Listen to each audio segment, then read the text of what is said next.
You are soul. And soul is this cell or piece of God, so to speak. And soul has all of this wonderful nature about itself to experience and grow and unfold. And it's all of the qualities and potential of God. Soul is this piece of you that comes from God. It's like God expressing itself in all of these billions of ways. And each one of us has a life that is our own life, is unique to us and not like anybody else. So each one of us is a little different. So each one of us is a different expression of God. So soul has all of this potential, but it has no real experience of what life is or who it is or what it's about. So part of this journey of soul is in the discovery of itself as a divine being. But first it begins to recognize itself living in this physical world, doing all of these physical things. It learns to think and feel and know. And it lives in a society where it has all of this feedback. The soul somewhere inside of itself realizes that it's something more than just this. And it wants to know and explore and understand itself. So this is one of the things about soul that is important to know, is that soul is not the body, it's not the emotions, it's not the mind, it's none of these things. Soul is this awareness of itself, and that it has this physical body, these emotional faculty and all.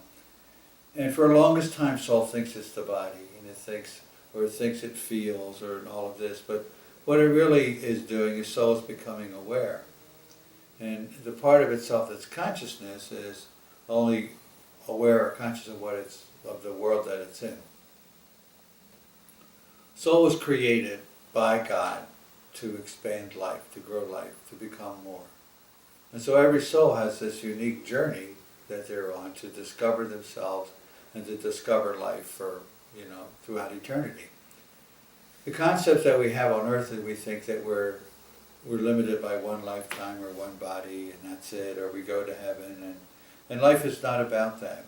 Life is about this eternal growth, eternal maturing and unfolding into greater life over and over and over. And soul realizes that realizes beyond time, that when soul realizes that it's forever, it doesn't worry about time. It just focuses its attention on where it wants to go and what it wants to do. On earth, in here, people are caught in a trap of thinking that this is the only life they have, or they're caught in a trap of that when they die they go to heaven or they go to hell.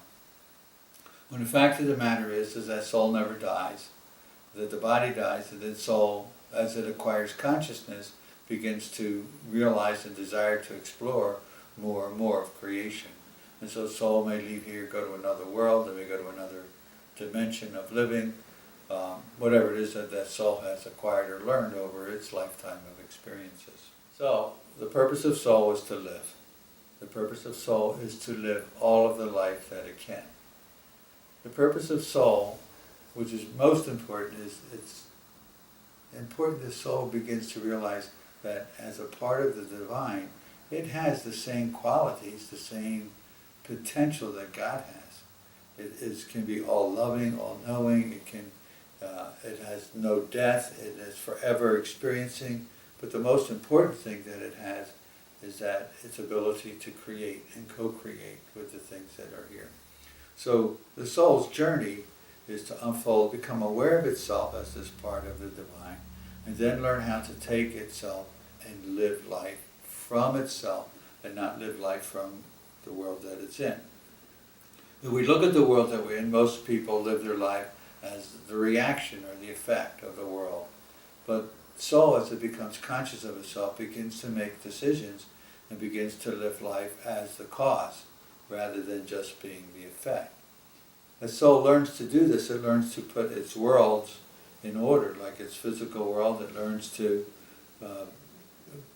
build a home or take a life, or build a life that satisfies its needs, whether it's financial, emotional, whatnot. In its emotional self, it learns to control its emotions. It learns to realize that the emotional self is something outside of itself, that it is something more.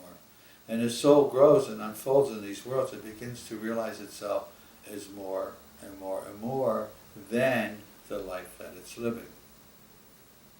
And so the purpose of soul, or the way this soul realizes its purpose, is through living life.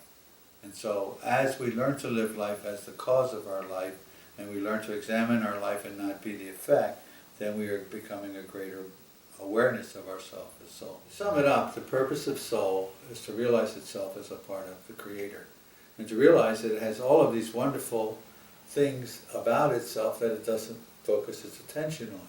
For instance, how great is God? Well, that's how great you can become. How loving can you become as loving as God is?